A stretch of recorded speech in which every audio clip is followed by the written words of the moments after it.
नमस्कार, आपकी प्रॉपर्टी में आप सभी का स्वागत है। मैं हूं आपके साथ गुलबिश। रेरा ने एक के बाद एक ग्राहकों के पक्ष में फैसले सुनाकर बिल्डर्स की नींद उड़ाकर रख दी है। हालांकि रेरा के फैसले लागू करना आसान नहीं दिखाई दे रहा। साथ ही रेरा ने यह कहकर एक विवाद को जन्म दे दिया कि घर खरीदारों को कंज्यूमर कोर्ट जाने की जगह रेरा का रुख करना चाहिए। क्या वाकई रेरा की इस दलील में दम है? जानते हैं इस रिपोर्ट के जरिए। रेरा का हमारा एक पंचकुला में भी है, मगर उसके ऑर्डर्स एग्जीक्यूशन कुछ भी नहीं होना। आज ये ओपन सर वो डिसीजन दे देते हैं। रेरा का जो एग्जीक्यूशन है उसमें कोई होप नहीं लग रही मुझे कि वो एग्जीक्यूट हो पाएगा कि नहीं हो पाएगा। पहली बात तो यहाँ से डिसीजन मिलना ही थोड़ा मुश्किल है ना, क्योंकि बार बार चक्कर लगा रहे हैं, बार बार डेट मिलती है। डिसीजन भी आ चुका है लेकिन इम्प्लीमेंट नहीं हो रहा। उसे इम्प्लीमेंट कैसे करोगे? ये तो एक टुथलेस अथॉरिटी बना दी है, राइट? उसे कोई पावर्स नहीं दी, इम्प्लीमेंट कैसे करवाओगे आप लोग, राइट? अब वो जमाने बीत गए जब वकील बनने के लिए मोटी मोटी किताबें पढ़नी पड़ती थी, कॉलेजों में एडमिशन के लिए धक्के खाने पड़ते थे। लेकिन अब ये आसान है। किसी बिल्डर से घर खरीदिए जो आपको पोजीशन ना दे रहा हो, फिर उसके खिलाफ रेरा, कंज्यूमर कोर्ट या फिर किसी और कोर्ट में केस दर्ज करा दीजिए। बस फिर क्या, हर घर खरीदार वकील ही बन जाता है। आप एनसीएलटी में चले जाओ, जहाँ आप कोर्ट में चले जाओ, राइट? उसमें भी इतनी सारी कॉम्प्लिकेशंस हैं कि आपको एक जगह से केस वापस लेना पड़ेगा, विड्रॉ करना पड़ेगा रेरा से, तभी एनसीएलटी आपका केस सुनेगी, राइट? बंदे अपने घर बुक करवाए हैं, वो क्या क्या करें? आप उनको लॉयर ही बना दोगे, मेरे को लग रहा है, सारी पब्लिक को, कि वो इतने सारे लॉस जान लेंगे, राइट? तो मेरा तो यही कहना है कि अगर आपने अथॉरिटी बनाई है तो बंदे को हमने सारी डॉक्यूमेंटेशन हमने दे दी है, और किस चीज़ की वेट कर रहे हैं? कंज्यूमर कोर्ट और सामान्य कोर्ट के बाद अब रेरा आने से घर खरीदारों को इंसाफ हासिल करने का एक और विकल्प मिल गया है। विकल्प भले ही कितने हो, लेकिन कानूनी लड़ाई अक्सर लंबी चलती है और बिल्डर के खिलाफ कोई भी हथियार आसानी से काम नहीं करता। अब रेरा ने घर खरीदारों को कंज्यूमर कोर्ट से परहेज करने की सलाह दी है, क्योंकि उन्हें लगता है कि मामला एक ही जगह सुनवाई के लिए जाना चाहिए। कंज्यूमर फोरम में अक्सर लोग आके ये बोलते हैं कि साहब वहाँ पे बहुत टाइम लगता है और हम रेरा में आना चाहते हैं, तो हम उनको यही बोलते हैं कि आप वहाँ से केस वापस लेके रेरा के अंदर फाइल कर दें। परंतु हमारा एक्सपीरियंस जो है वो ये है कि क्योंकि रेरा जो है real estate regulatory authority, specially इसी होम बायर्स और प्रमोटर बिल्डर के बीच के जो डिस्प्यूट्स हैं, उनके बीच में जो इश्यूज़ हैं, उनके समाधान के लिए स्पेसिफिक रूप से ये बनाई गई है।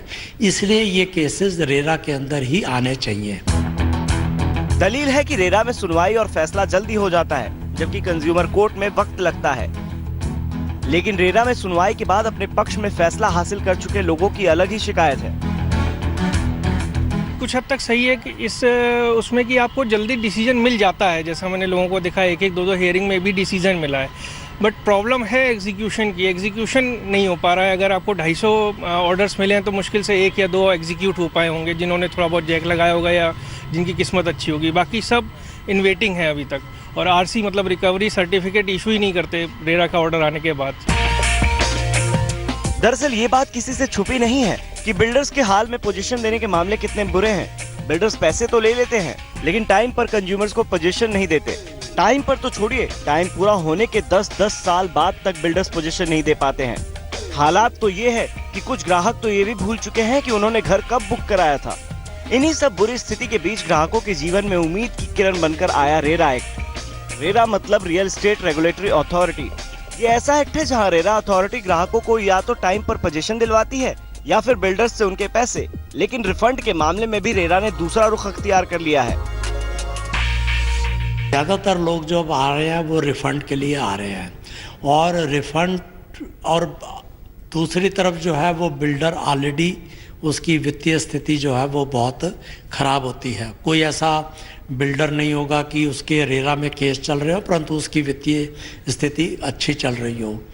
तो क्योंकि उसके पास पैसा नहीं है और अब उसके अगेंस्ट में ऑर्डर हो रहे हैं, तो कंप्लायंस में निश्चित रूप से जो है वो डिफिकल्टी आती है। रेरा और कंज्यूमर कोर्ट में क्या विकल्प बेहतर है, इस पर बात करने से तो ज्यादातर बिल्डर कतराते हैं। उनकी दलील होती है कि ऐसी नौबत ना आए, इसके लिए फ्लैट बुक कराते वक्त ही तमाम जांच पड़ताल के बाद ही अपनी गाड़ी कमाई लगानी चाहिए। तो एक स्पेशली डिमांड हुई कि रियल एस्टेट को रेगुलेट करने के लिए कोई स्पेसिफिक अथॉरिटी आए।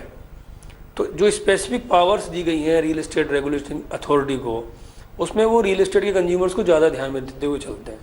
कौन अच्छा है कौन बुरा है वो तो आने वाला टाइम बताएगा, लेकिन मुझे लगता है रियल एस्टेट से रिलेटेड प्रॉब्लम्स को रियल एस्टेट का जो एक्ट है या रियल एस्टेट जो अथॉरिटी है वो ज़्यादा बेटर तरीके से डील कर पाएगी। स्टार्टिंग पॉइंट है, मुझे लगता है रेरा जो है, सबसे बड़ी बात क्या है कि रेरा उस पर्टिकुलर इंडस्ट्री को देख रही है। कोर्ट के पास बहुत सारी और भी इंडस्ट्री हो सकती है और उसके पास बहुत सारे केसेस हो सकते हैं, और जो स्पेशलाइजेशन है वो रेरा के अंदर जो ऑफिसर्स बैठे हैं शायद उनके पास रियल एस्टेट को लेके ज़्यादा है। यानी ग्राहकों के पास केवल अपने पोजीशन के लिए रेरा के फैसले को लागू होने का इंतजार करना है।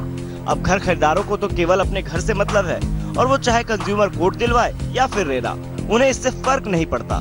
पड़ता है तो इस बात से कि कहां से उन्हें जल्द इंसाफ मिलेगा। आदित्य के राणा, दिल्ली आज तक।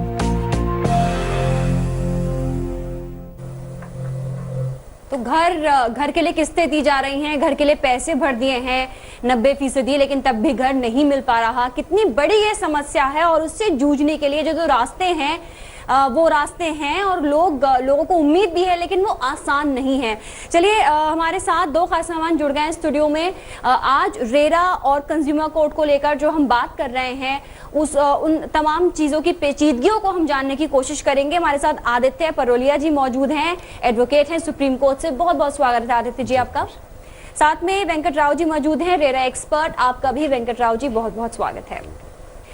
तो वेंकट राव जी, मैं पहले आपके पास आना चाहूंगी कि रेरा या कंज्यूमर कोर्ट, जो शख्स सोच रहा है कि क्या स्टेप ले, उसके लिए आप पहली स्टेप्स आप क्या बताएंगे कि क्यों वो रेरा को चुने या क्यों कंज्यूमर कोर्ट को चुने? क्या अलग डिफरेंस है दोनों में? देखिए, सबसे बड़ी बात तो ये है कि अभी आपने पैकेज में भी देखा है, ये एक रेगुलेटरी अथॉरिटी बनाई स्पेसिफिकली एक इंडस्ट्री के लिए है। सो नेचुरली एक आइडिया गवर्नमेंट का या पार्लियामेंट का ये रहा है कि एक आगे जाके एक स्पेशलाइज्ड तरीके से इंडस्ट्री को फर्दर ले जाएं, और उसी में एक एडजुडिकेशन मैकेनिज्म, इस तरीके से क्विकर मैकेनिज्म इनकॉर्पोरेट करने की कोशिश की गई है ताकि रिकोर्स जो है थोड़ा जल्दी मिल जाए। अब इशू ये आता है कि कंज्यूमर कोर्ट चूज करें या रेरा चूज करें। अब आप देखेंगे कंज्यूमर कोर्ट्स 30 ईयर्स, तकरीबन 30 साल पुराना एक्ट है और पूरी तरह एस्टैब्लिश्ड एक्ट है। रीच बहुत है, हर जगह इनका इंफ्रास्ट्रक्चर फैला हुआ है। डिस्ट्रिक्ट कोर्ट्स, कंज्यूमर फोरम्स आपको पेक्यूनरी लिमिट्स को देखते हुए हर जगह अवेलेबल है, इजी टू एक्सेस है। अब रेरा एक नया प्लेटफॉर्म है। अगर देखेंगे over the period of time, मेरा मानना यह है कि रियल एस्टेट रिलेटेड जितने भी इश्यूज है वो आगे जाके रियल एस्टेट फोरम यानी रेरा पे ही आएंगे। फिलहाल इसीलिए एक ये था कि इंटरिम पीरियड के लिए पार्लियामेंट ने ये सोचा होगा कि जब तक ये पूरा इंफ्रास्ट्रक्चर एस्टैब्लिश ना हो, इमीडिएटली अगर रिकोर्स हटा दिया जाए तो वो मुश्किल होता। इसलिए फ्यूचर में जाके यस, एक रेरा एक बहुत बड़ा विकल्प है। अभी भी काफ़ी क्विकली ऑर्डर्स आते हैं। इम्प्लीमेंटेशन में हाँ, जैसे काफ़ी आपने पैकेज में देखा है, दिक्कतें हैं, आरसी कटना है, आना है, वो सब थोड़े बहुत हैं, बट वो एक टेम्पररी फेज है। धीरे धीरे आप देखेंगे कंज्यूमर कोर्ट से ये आपको शिफ्ट करता हुआ ही दिखेगा। चलिए, तो आपने धीरे धीरे काम होने की बात कही है। चलिए आदित्य जी, इस पर आपकी क्या राय है?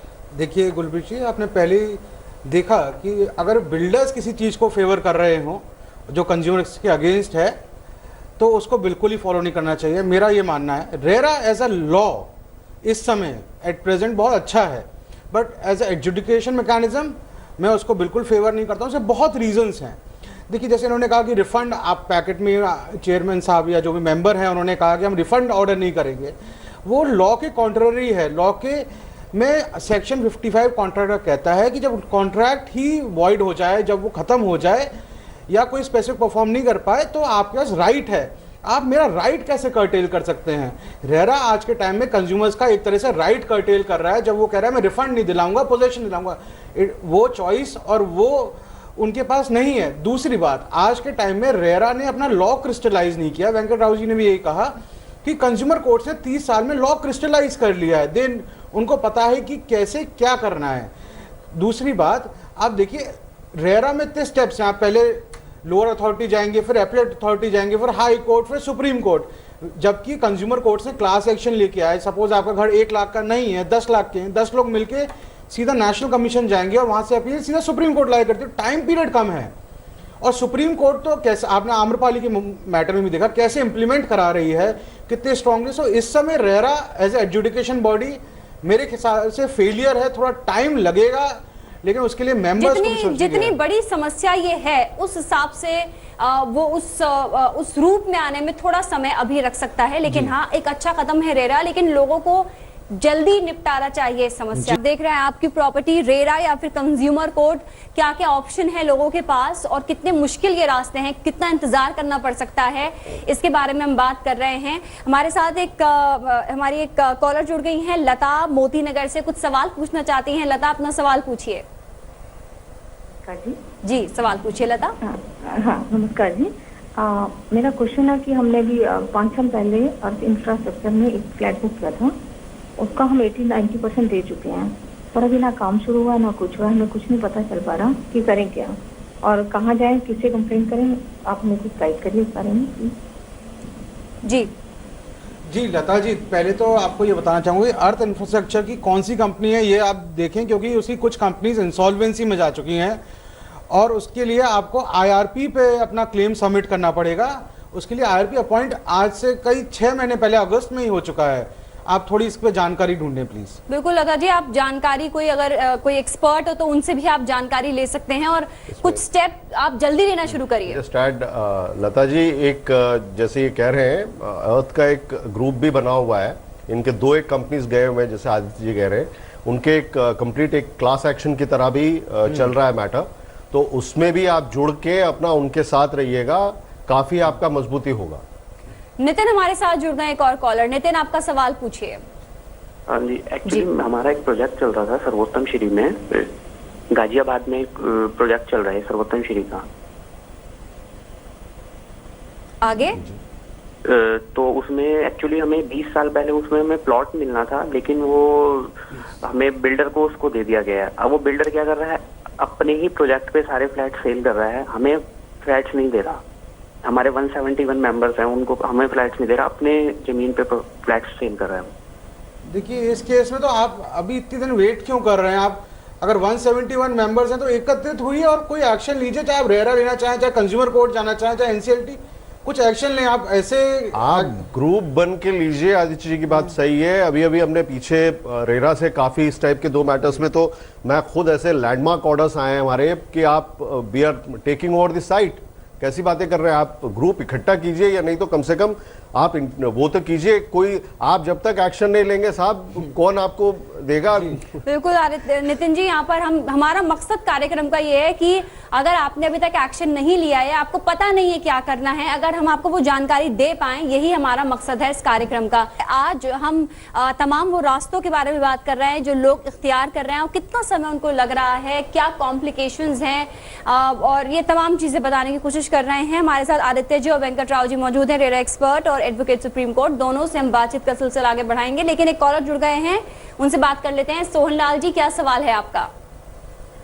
हेलो जी, क्या सवाल है आपको? मैडम, मैंने नोएडा में 12 सेक्टर में एक फ्लैट बुक करवाया था, अर्थ ग्रेशिया के थे जो था बिल्डर जी। तो उसमें ना तो उन्होंने पैसे ले लिए 15 लाख रुपए, ना अभी तक उन्होंने कोई काम शुरू किया, ना हुआ कोई, ना उनका पता लगा। ऑफिस सब बंद कर दिया, वो चले गए, ना उनका कोई एड्रेस पता लग रहा है कहाँ वो। कभी किसी से पता करते हैं तो जेल में चले गए, लेकिन ना कुछ पता, ना काम पता, ना पैसे वापस करे। कहाँ क्लेम करे सर, कहाँ जाए हम? अर्थ ग्रेशिया बोले, अर्थ ग्रेशिया गया, अर्थ ग्रेशिया तो इंसॉल्वेंसी में है। IRP अपॉइंट हो गया, अपने अखबार में भी उनका एडवर्टाइजमेंट आया था, IRP ने पब्लिकेशन। आप उन पर क्लेम सबमिट कीजिए, क्योंकि अब COC भी कॉन्स्टिट्यूट हो गई है, वो कंपनी शायद कोई खरीद रहा है, उसकी बिड्स भी आ गई हैं, तो you should be a part of COC now. तो IRP तक पहुंचने के लिए क्या करना चाहिए? देखिए, IRP का एक वेबसाइट होता है, IRP का ईमेल ID पब्लिक नोटिस में होता है वो, और होम बायर से अगर ये ले लें तो अपने जो भी पैसे दिए हैं वो उस कंपनी में बता दें, ताकि इनका डेट क्रिस्टलाइज हो जाए कि हाँ कंपनी पे इतनी देनदारी है इनकी।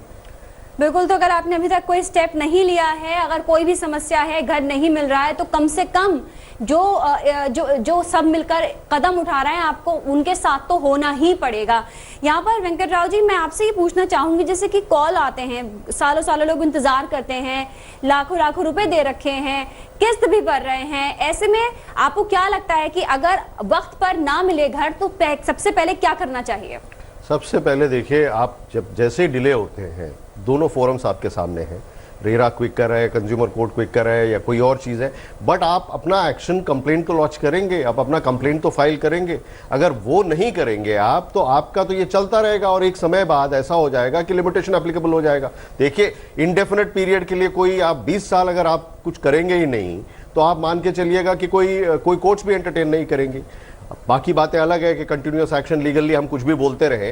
फैक्ट ऑफ द मैटर ये है कि जैसे आपको नहीं मिला, चाहे आपका पैसा लगा हुआ है, तो आपको अपना कंसर्न होना चाहिए। आप रेरा के सामने जाइए, उनको कंप्लेंट कीजिए, बहुत समरी प्रोसीजर है 1000 रुपए का। आप एटलीस्ट अपना क्लेम तो लॉन्च कीजिए, वहां पे हमारा को कंप्लेंट तो कीजिए। आदित्य जी, मैं यहाँ पे आपसे पूछना चाहूंगी, कितना जरूरी है, अगर लड़ाई आपको लड़नी है उसमें आगे बढ़कर साथ रहना कितना जरूरी है? अपने आप कुछ भी नहीं होगा, ये हम लगातार बात कहते हैं, अपने आप कुछ भी नहीं होगा, आपको खुद स्टेप लेने ही होंगे। देखिए, बिल्कुल, देखिए, आपका पैसा है, आपने बिल्डर को दिया है, अगर आप किसी को दे रहे हैं तो आप उससे जवाबदारी तो मांगिए। अगर वो नहीं दे रहा तो कोर्ट्स हैं आपके पास, जुडिशियल अथॉरिटीज हैं इतने सारे। तभी मैं रेरा वाले उस स्टेटमेंट से निंदा कर रहा था कि सिर्फ एक ही रेरा क्यों है। आपके जो भी इतने सारे ऑप्शन है, सब ट्राई कीजिए। आप क्यों नहीं कर रहे हैं? आपका पैसा है, आप बैंक, देखिए, बैंक को अगर पैसा नहीं देंगे, आपने लोन ले रखा है, तो डिफॉल्टर घोषित हो जाएंगे आप, है ना। ईएमआई आप दिए जा रहे हैं, कब तक देंगे उनको? और एकजुट हुई